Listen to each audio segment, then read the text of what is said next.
Донорская плазма является ценнейшим компонентом крови. Ее ценность прежде всего определяется содержанием жизненно необходимых белков. Она уникальна и незаменима. Именно поэтому Молодежный совет Союза Чувашского республиканского объединения организаций профсоюзов Чуваш-Рессовпрофа совместно с Российским медицинским научно-производственным центром Росплазма Федерального медико-биологического агентства поддержали акцию «Мы вместе».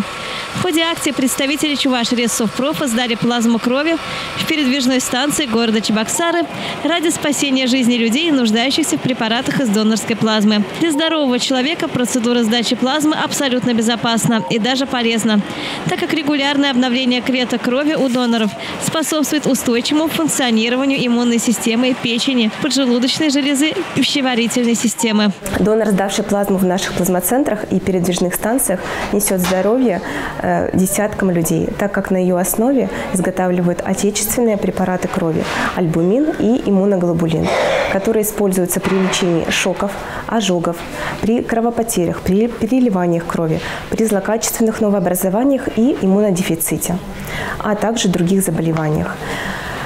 Этих препаратов нет в продаже. Они распределяются Федеральным медико-биологическим агентством безвозмездно по лечебным учреждениям страны, в том числе Чувашской республики. Сегодня активисты Чуваш-Рессовпрофа сделали свой ответственный выбор. Они сдали плазму и подарили здоровье тем, кто попал в беду. Мы будем рады видеть их снова в нашей передвижной станции и приглашаем всех желающих стать донорами.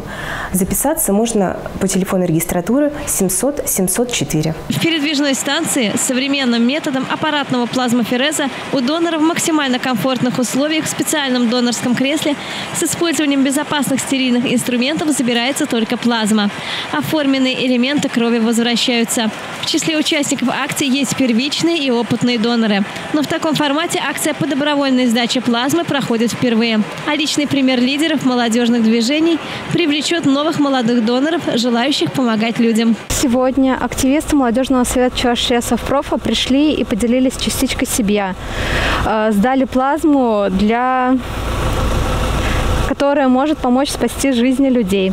Мы добровольно приняли решение средства денежной компенсации за донацию плазмы направить в фонд на поддержку семьям мобилизованных земляков. Процедура сдачи плазмы проходит с соблюдением всех санитарно-эпидемиологических норм. В комфортных условиях хорошо переносится и занимает около 60 минут. Подробнее ознакомиться с требованиями к донорам и противопоказаниями к процедуре можно на сайте Росплазмы. Елена Яковлева, Юрий Гурьянов. Жизнь столицы.